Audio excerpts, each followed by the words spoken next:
ACL ইনজুরির পেশেন্টদের আসলে story বা জার্নিটা আসলে কেমন। প্রায় ক্ষেত্রে আমাদের অ্যাথলেট বা পেশেন্টরা জানতে চায় যে আমার এসিএল ইনজুরি হয়েছে, আমি কখন সার্জারি করব, তখন আমি বুঝবো যে আমি সার্জারির জন্য উপযুক্ত, এবং সার্জারি যদি করি সার্জারির আগে আমার কি কি প্রস্তুতি বা প্রিপারেশন নেওয়া উচিত, এবং সার্জারিটা কি উপায়ে করলে পরে আমার আউটকাম সবচেয়ে ভালো হবে।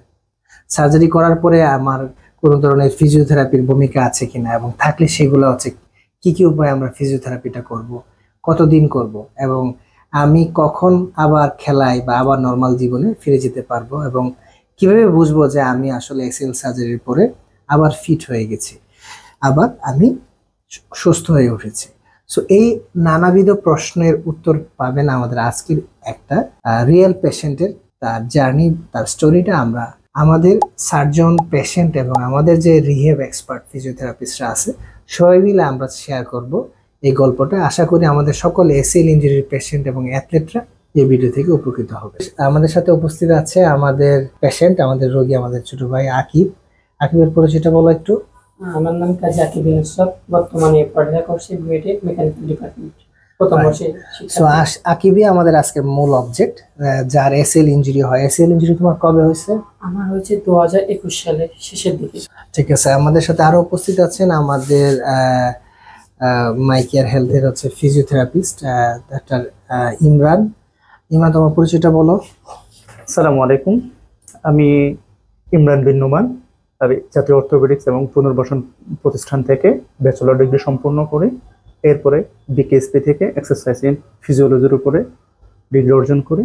অপরাধ আমি একটা মাস্টার্স প্রোগ্রামের মধ্যে ইনভলভ আছি। আমি আছি My Care rehab and sports medicine ইউনিটের সাথে। এবং আমাদের সাথে আরো উপস্থিত আছেন আমাদের মাই কেয়ারের ফিমেল ফিজিওথেরাপিস্ট। আসসালামু আলাইকুম, আমি উম্মে সালমা। আমি মাই কেয়ারের ফিজিওথেরাপিস্ট এবং রিসার্চ অ্যাসিস্ট্যান্ট হিসেবে আছি। আকিব, তুমি আমাকে বলো যে তুমি ইনজুরির পরে, এর আগে যখন ইনজুরি হয়েছিল তারপরে কি তুমি সার্জারি করছিলা?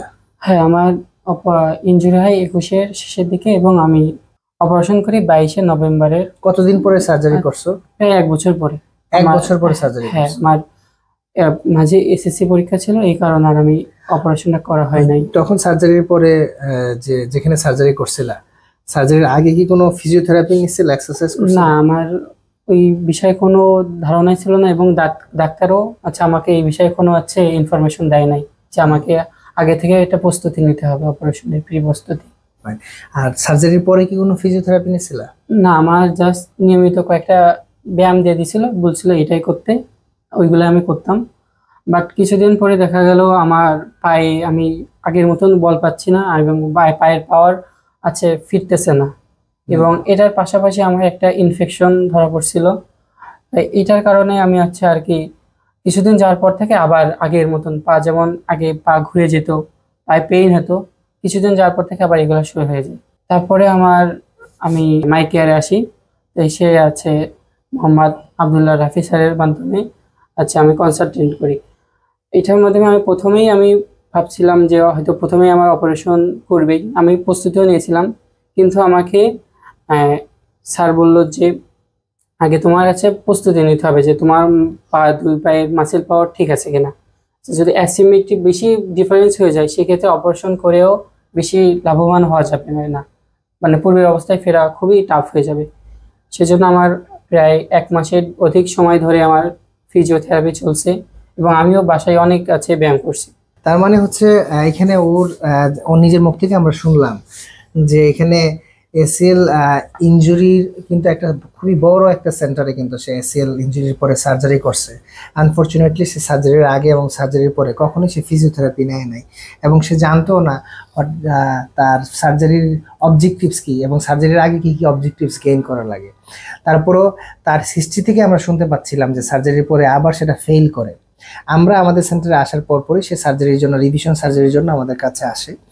আমরা সেই দিকে না যেয়ে আমরা তাকে আমাদের যে সেন্টারে যে কোনো এসিএল ইনজুরি পেশেন্ট আসুক, সেটা নতুন পেশেন্ট আসুক অথবা রিভিশন পেশেন্টই আসুক না কেন, আমরা রোগীকে আমাদের এখানে অ্যাসেসমেন্ট করি, তার নিটা ফাংশনাল ইভ্যালুয়েশন টেস্ট করে থাকি, এবং সেটা আমাদের একটা সমন্বিত উপায়ে হয়।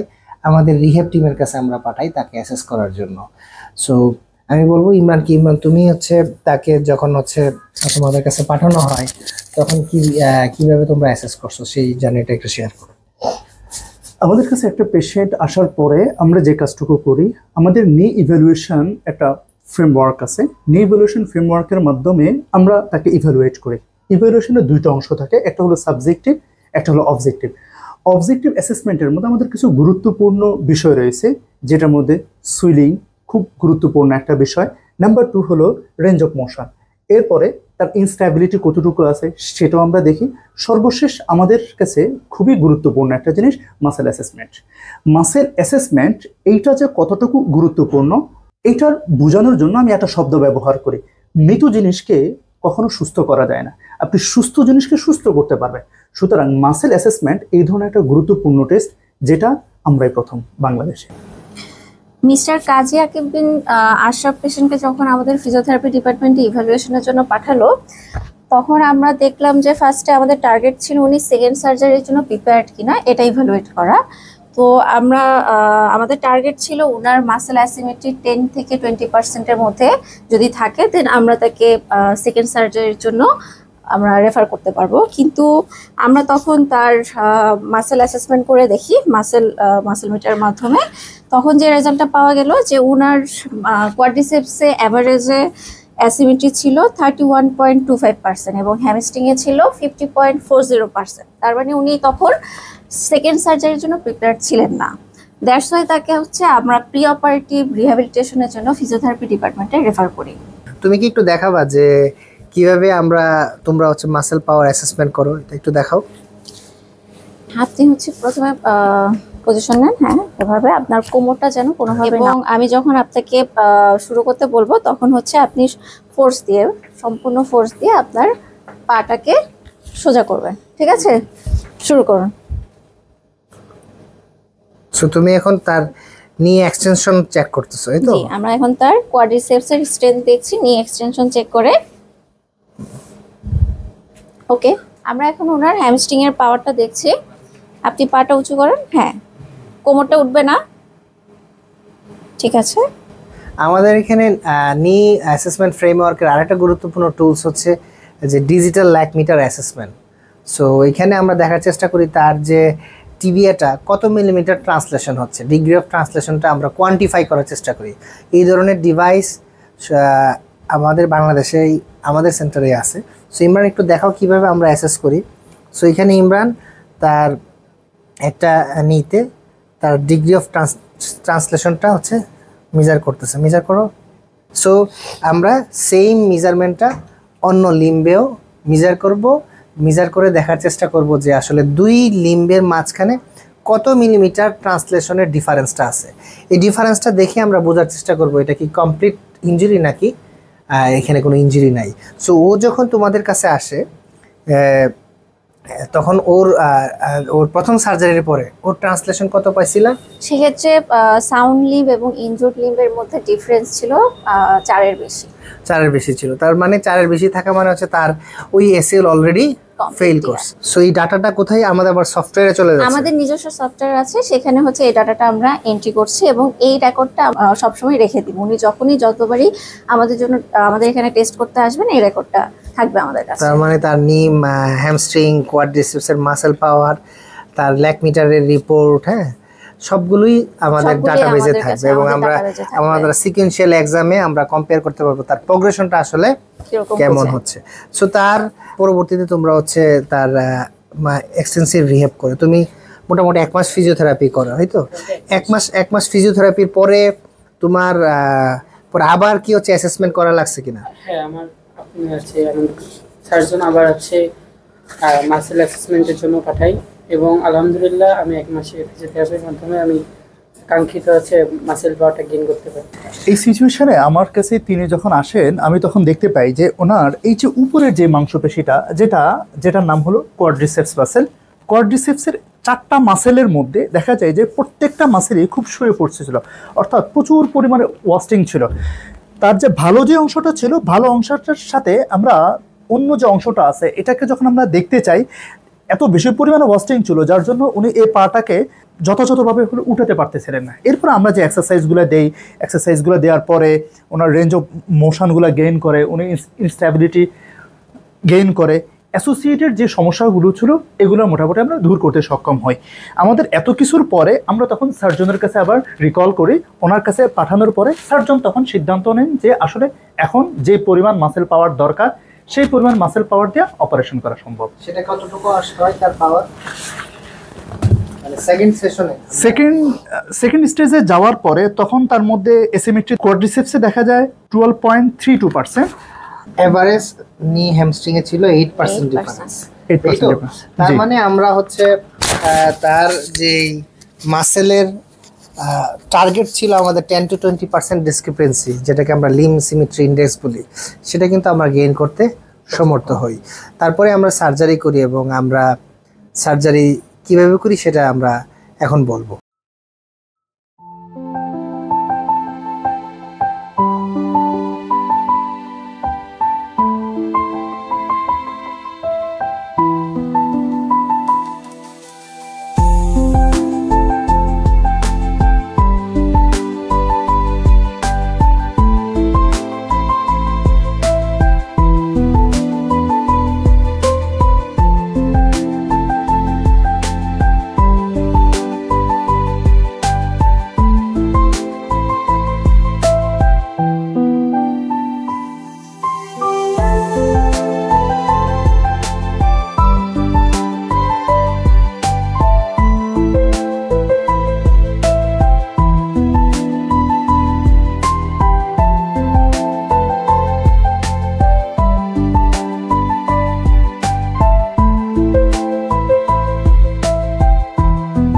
সো আমাদের যেহেতু তার প্রি অপারেটিভ রিহ্যাব তার এক্সিলেন্ট হয়েছে, সে সার্জারির আগে আমরা টেস্ট করে অলরেডি আমাদের যে 4টা অবজেক্টিভস ছিল সার্জারির আগের যে কন্ডিশন, যে আমরা অনেক সময় জানতে চাই কখন আমরা সার্জারি করব, সেই কখন আমরা সার্জারি করবে উত্তর হচ্ছে যদি আপনার হাঁটুতে কোনো প্রকার ফুলা না থাকে, 1, 2 নম্বর আপনার হাঁটুতে কোনো রকম পেইন না থাকে, 2 এবং 3 নম্বর হচ্ছে যে আপনার রেঞ্জ অফ মোশনটা যদি অ্যাকসেপ্টেড থাকে, ফুল থাকে, এবং ফোর্থ হচ্ছে আপনার মাসেল পাওয়ার যদি হচ্ছে নর্মাল লিম্বের 90% আপনি গেইন করে ফেলেন, তখনই আমরা বলবো যে আপনার লিম সিমেট্রিক্যাল হয়েছে এবং আপনার এটাকে আমরা বলি লিম সিমেট্রিক ইন্ডেক্স।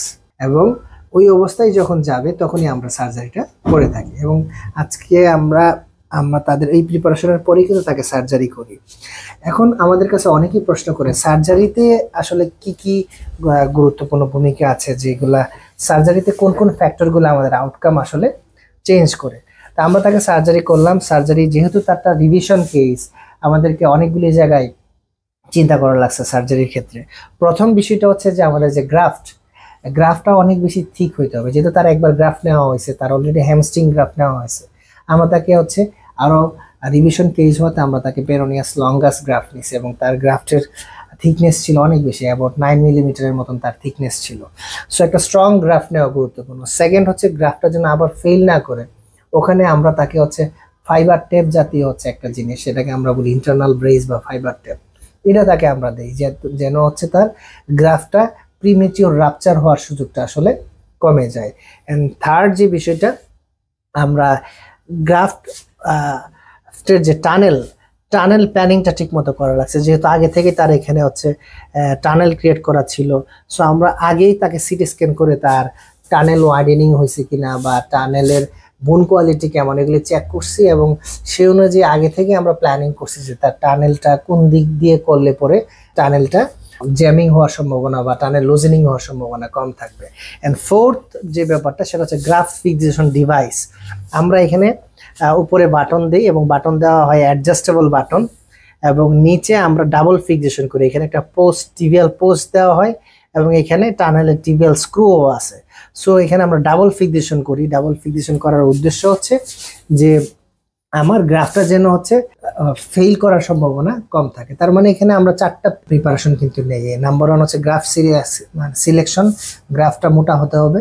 সেকেন্ড হচ্ছে গ্রাফটাকে এক্সট্রা প্রোটেকশনের জন্য ইন্টারনাল ব্রেস দেওয়া হয়।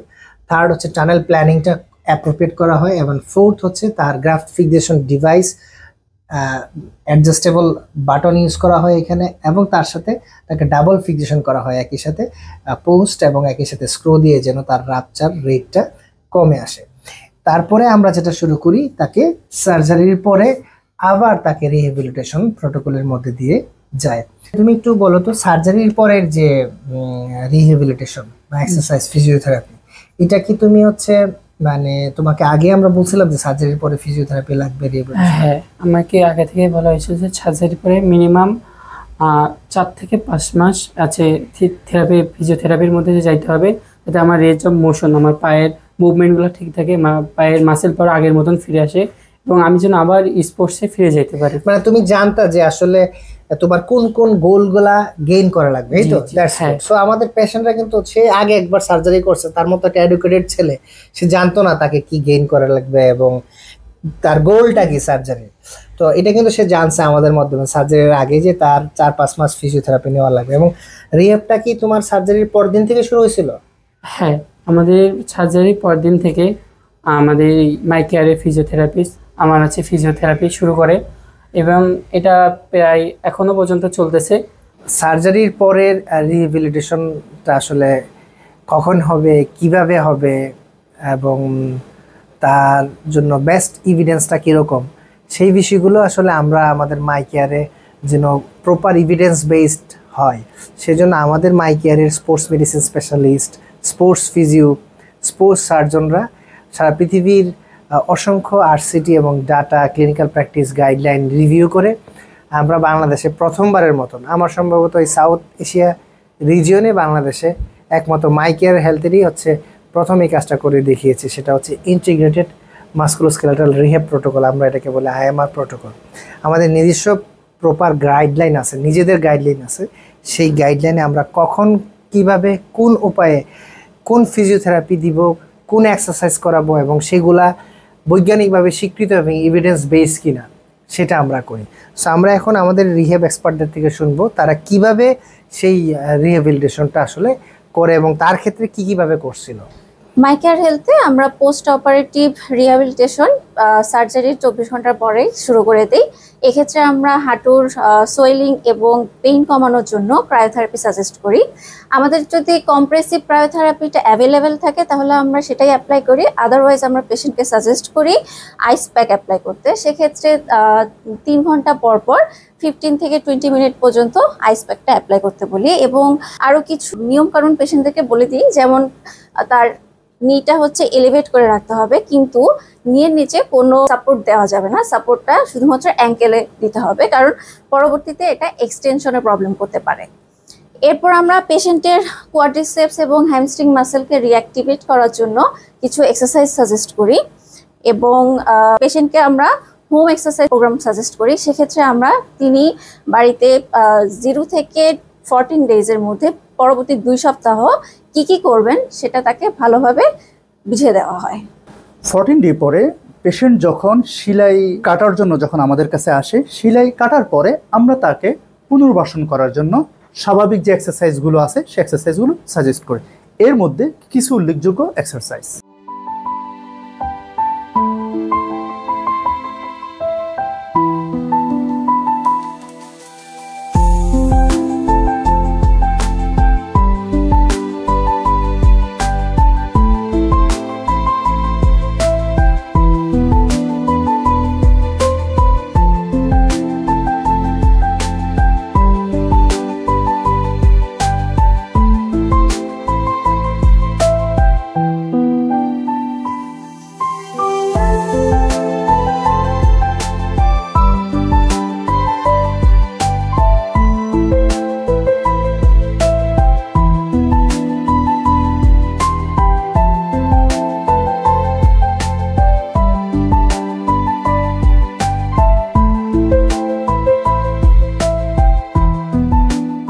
সো এইভাবে সে সার্জারির ডে 1 থেকে শুরু করে প্রায় 2 মাস হচ্ছে আমাদের যে আইএমআর প্রোটোকল, আমাদের রিহ্যাবিলিটেশন গাইডলাইন অনুযায়ী আমাদের ফিজিও এক্সপার্টরা তাকে ফিজিও এবং রিহ্যাব দেয়, এবং তুমি তো বাসায়ও হচ্ছে এক্সারসাইজ করছো, তাই না? 2 মাস ফিজিওথেরাপি দেওয়ার পর তুমি আজকে তো আমাদের 2 মাসের পরের ফলো আপ, তুমি আমাকে বলো তো, এই লাস্ট 2 মাস তুমি যে এক্সটেন্সিভ রিহ্যাব প্রোটোকলের মধ্যে দিয়ে গেছো, সেই জার্নিটা একটু আমাদেরকে শেয়ার করো। হ্যাঁ, জার্নিটা বলতে আসলে একটু টাফ, কারণ এখানে প্রতিদিন এসে ফিজিওথেরাপি নেওয়া এবং বাসায় যে কমসে কম 3 থেকে 4 বার দিনে এটা করা এবং তাদের গাইডলাইন ফলো করা, এটা আসলেই টাফ। কিন্তু তারপরেও যেহেতু জীবন আমার জন্য, জীবন নিজের, এবং সকল সুস্থতা এবং খারাপ সব কিছু আমার জন্যই, সেজন্য আমার নিজ থেকে হচ্ছে থেরাপিটা নিতে হবে, যেন নিজে ভালো থাকা চাই। পাশাপাশি আমার থেরাপিস্ট যা ছিল তারা অনেক আন্তরিক ছিলেন এবং আমাদের সব সময় এবং পাশাপাশি ক্লিনিকের পাশাপাশি আমাকে মাঝে মাঝে খোঁজখবর নিতেন যে আমি কিভাবে করছি, আমরা ঠিক মতন রুলটা ফলো করছি কিনা। তুমি তো গাইডলাইনটা জানতা, তাই না, যে আমাদের যে নিজের গাইডলাইন ছিল, যে গাইডলাইনটা তোমার সাথে শেয়ার করা হয়েছে। জি জি। So this is also crucial. আমরা এখন যে 2 মাস তার এক্সটেন্সিভ ফিজিও রিহ্যাব এবং এক্সারসাইজের পরে 2 মাস পরে হচ্ছে আমরা তাকে আজকে আবার নি ফ্রেমওয়ার্কের মাধ্যমে অ্যাসেস করলাম, তাই না?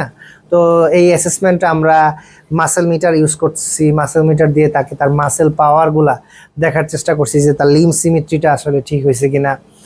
আমরা দেখার চেষ্টা করছি যে তার ডিজিটাল ল্যাক মিটারের মাধ্যমে তার ডিগ্রি অফ ট্রান্সলেশনটা আমার 4 মিলিমিটারের নিচে আছে কিনা, এবং আলট্রাসোনোগ্রামের মাধ্যমে আমরা দেখার চেষ্টা করছি তার মাসেল থিকনেস কেমন, তার সোয়েলিং আছে কিনা, সাইনোভাইটিস আছে কিনা।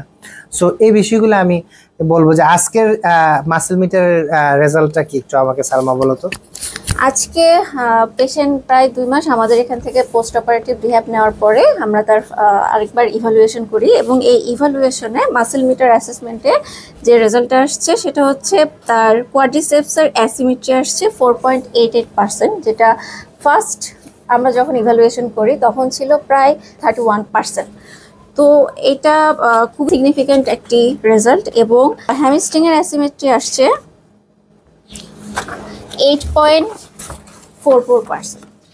সো এটা হচ্ছে একটা সিগনিফিক্যান্ট ইমপ্রুভমেন্ট। আমাদের টার্গেট থাকে 90% নর্মাল পাওয়ার গেইন করা, সে কিন্তু 95%-এর উপরে পাওয়ার সে গেইন করছে। It's a tremendous achievement for our physio team. So তোমার যে ল্যাক মিটারের রেজাল্ট কেমন আজকে? আমরা আজকে ল্যাক মিটারে যখন পরীক্ষা করি, ল্যাক মিটারের পরীক্ষার মধ্যে আমরা ট্রান্সলেশনটাকে আজকে 2 এর আশেপাশে পেয়েছি, যা খুব আমরা বুঝতে পারি যে আসলে তার যেই পরিমাণ রিকভারি করা দরকার আলহামদুলিল্লাহ সেই পরিমাণ রিকভারি করছে। এর সাথে তার ইন্ডুরেন্স, অ্যাজিলিটি বা অন্যান্য যেই মাসেল পাওয়ার যেরকম পরিমাণ গেইন করে আলহামদুলিল্লাহ সেই পরিমাণে হোপ টেস্টও আমরা দেখতে পারলাম যে আলহামদুলিল্লাহ তার প্রায় 3 সেন্টিমিটারের চাইতেও কম আছে ডিফারেন্স। সো আমরা এখন দেখব যে আলট্রাসোনোগ্রামে মাধ্যমে আমরা তার সোয়েলিংটা কেমন আছে, তার এই সাইনোভাইটিসটা কেমন আছে, এবং তার যে কোয়াড্রিসেপস মাসেল, এই মাসেলের ডিফারেন্সটা কেমন আছে। সো এই সবগুলি বিষয় আসলে দেখা হচ্ছে তার লিম সিমেট্রিটা চেক করার জন্য, তার লিমটা 2 পাশের আইডেন্টিক্যাল কিনা। আলট্রাসোনোগ্রামে আমরা যেটা দেখি তার সার্জারি যে নিতে করা হয়েছে সেখানে ইফিউশন কেমন আছে। সো এখানে দেখা যাচ্ছে কোনো ইফিউশন নাই, কোনো সাইনোভাইটিস নাই। এবং গুরুত্বপূর্ণ যে জিনিসটা সেটা হচ্ছে আমরা 2 পাশের হচ্ছে তার মাসেলের পাওয়ার চেক করি এবং মাসেলের থিকনেস, আমরা এটাকে বলি ম্যাক্সিমাম মাসেল থিকনেস। এখানে দেখা যাচ্ছে যে তার মাসেল যে থিকনেস এটা হচ্ছে আনএফেক্টেড সাইড, এটা হচ্ছে এফেক্টেড সাইড। সো এখানে মাত্র হচ্ছে 3 মিলিমিটারের মতো হচ্ছে ডিফারেন্স আছে মাসেলে। সো অলমোস্ট আইডেন্টিক্যাল, এবং কোনো মাসেলই আসলে সিগনিফিক্যান্ট ফ্যাটি চেঞ্জেস নাই। সো আমরা যেটা মাসেল মিটারও দেখছিলাম যে 5% ডিসক্রিপেন্সি আছে, এখানেও দেখতে পাচ্ছি মাত্র 3 মিলিমিটার ডিসক্রিপেন্সি আছে। সো আমাদের যে গোলগুলো ছিল, যে আমরা শুরুতেই বলছিলাম আমরা মোটা দাগে 4টা গোল অ্যাচিভ করতে চাই before returning to sports. Number 1 হচ্ছে তার পেইন ফ্রি থাকা লাগবে। নাম্বার 3 হচ্ছে তার এখানে কোনো সোয়েলিং থাকা যাবে না। আজকে আমরা আলট্রা করে দেখলাম যে তার কোনো সোয়েলিং নাই, এখানে কোনো ইফিউশন সাইনোভাইটিস নাই। এবং তার রেঞ্জ অফ মোশন যদি আমরা বলি, তোমার রেঞ্জ অফ মোশন করো, ফাইন, এখানে 100% তার ফ্লেকশন এবং 100% এক্সটেনশন। আমরা যে টার্মিনাল 10 ডিগ্রি যে এক্সটেনশন সেটাও কিন্তু তার এখানে, হাইপার এক্সটেনশনটাও কিন্তু সে অ্যাচিভ করছে উইদাউট এনি পেইন। এবং ফাইনালি তার যে মাসেল যে পাওয়ার সেটাও কিন্তু আমরা এখানে দেখলাম যে তার অলমোস্ট আইডেন্টিক্যাল। সো আলহামদুলিল্লাহ আমরা মাত্র 2 মাস পোস্ট অপারেটিভ সেই পেশেন্ট, এবং আমরা আমাদের অল গোল অ্যাচিভ করছি। এবং আমরা সেখানে হচ্ছে pre operative physio surgery, post operative physiotherapy এবং পেশেন্টের অ্যাক্টিভ পার্টিসিপেশনের মাধ্যমে কিন্তু আমরা একটা এক্সিলেন্ট রেজাল্ট কিন্তু আমরা গেইন করতে পারছি। এবং আমরা যে সেই রেজাল্ট গেইন করছি, কত গেইন করছি, কি গেইন করছি, সবগুলোই কিন্তু কোয়ান্টিফাই। শুধু মুখে মুখে বললাম যে রেজাল্ট আলহামদুলিল্লাহ, সেই মুখে মুখে বলার সুযোগ আসলে আমাদের মাইকেয়ারে নাই। এবং আমার এই রেজাল্ট অ্যাসেসমেন্টের জন্য আমাদের এখানেই আমাদের এই ফ্রেমওয়ার্কের মধ্যে আমাদের টুলস আছে, আমাদের স্কেল আছে, যে কি কি উপায়ে আমরা সেইগুলা বলি যে রোগী আসলে এখন ভালো আছে। সেইখানে হচ্ছে পেইন থেকে শুরু করে, সোলিং থেকে শুরু করে অনেকগুলা অ্যাসেসমেন্ট টুলস, আমরা muscle meter, ultrasonogram, lag meter, সবগুলি অ্যাসেসমেন্টের পরেই কিন্তু আজকে সে পরীক্ষায় উত্তীর্ণ হয়েছে, যে না, সে আলহামদুলিল্লাহ হচ্ছে এখন মোটামুটি নর্মাল অ্যাক্টিভিটিতে সে ফিরে যেতে পারবে, নর্মাল স্পোর্টিং অ্যাক্টিভিটিতে ফিরে যেতে পারবে। যেহেতু সে 90% গেইন করছে, আমরা আশা করবো এখন সে স্পোর্ট করতে পারবে। সো আমি এখন এই মেসেজটাই আমাদের দিতে চাই, যেহেতু আমাদের একটা ইন্টিগ্রেটেড টিম, এখানে আসলে সবারই ভূমিকা আছে। সো আমি ইমরানকে বলবো যে এখানে আমাদের রোগীদের উদ্দেশ্যে আজকে আকিবের এক্সপিরিয়েন্স থেকে এসিএল এর ইনজুরি রোগীদের জন্য একটা পরামর্শ দিন আপনি। এসিএল ইনজুরিতে সার্জারির সমপরিমাণ গুরুত্ব বহন করে ফিজিওথেরাপি। সার্জারির পর আপনাকে সমপরিমাণ গুরুত্ব দিয়ে ফিজিওথেরাপিটাকেও গ্রহণ করতে হবে। সমপরিমাণ ফিজিওথেরাপি গ্রহণ করলে তবে আপনি সুস্থ হতে পারবেন। শুধুমাত্র পোস্ট অপারেটিভ ফিজিওথেরাপি নিয়েই থেমে থাকলে হবে না, আমাদের এক্ষেত্রে প্রপার ইভ্যালুয়েশন এবং প্রি অপারেটিভ ফিজিওথেরাপিও সমান পরিমাণ গুরুত্বপূর্ণ। কারণ রিসেন্ট রিসার্চ অনুযায়ী বলা হয়েছে, যদি প্রি অপারেটিভ কোয়াড্রিসেপসের ডেফিসিট 20%-এর বেশি থাকে, সেক্ষেত্রে পেশেন্ট অনেক সময় 2 বছর পর্যন্ত সময় লাগে কোয়াড্রিসেপসের পরবর্তীতে স্ট্রেংথটা গেইন করতে। সো আমাদের প্রি অপারেটিভ রিহ্যাবিলিটেশনটার প্রতিও সমপরিমাণ গুরুত্ব দেওয়া দরকার পোস্ট অপারেটিভ রিহ্যাবের পাশাপাশি। আকিব, তুমি একজন এসএল ইনজুরি রোগী হিসাবে তুমি আমাদের ভবিষ্যৎ এসএল ইনজুরি রোগীদেরকে বা আমাদের অ্যাথলেটদেরকে একটা পরামর্শ দাও, যে রোগী হিসেবে তোমার পরামর্শ কি তাদের প্রতি? এই ক্ষেত্রে এসিএল ইনজুরি থেকে সম্পূর্ণ পুনর্বাসনের জন্য শুধু আপনার সার্জন এবং ফিজিওথেরাপিস্টের এই ভূমিকা থাকলে হবে না, সেক্ষেত্রে আপনারও সম্পূর্ণ এফোর্ট থাকা লাগবে, না হলে আপনি কখনোই স্বাভাবিক জীবনে ফিরে যেতে পারবেন না। তার মানে হচ্ছে আমাদের মেসেজ এটাই যে এখানে একটা সমন্বিত প্রচেষ্টা লাগবে, ফিজিওথেরাপি, সার্জন এবং আফটার অল পেশেন্ট, এবং সবার সমন্বিত প্রচেষ্টার মাধ্যমেই আপনার এসিএল ইনজুরির যে দুঃখ কষ্ট, সেখান থেকে একটা সুন্দর আউটকাম নিয়ে আসা সম্ভব। আজ এ পর্যন্তই। সকল এসিএল ইনজুরি রোগী এবং অ্যাথলেটরা সুন্দর সুস্থ জীবন নিয়ে আবার খেলাধুলায় ফিরে আসুক, আমাদের এই কামনাই থাকবে আমাদের মাই কেয়ার হেলথ পরিবারের পক্ষ থেকে। ধন্যবাদ।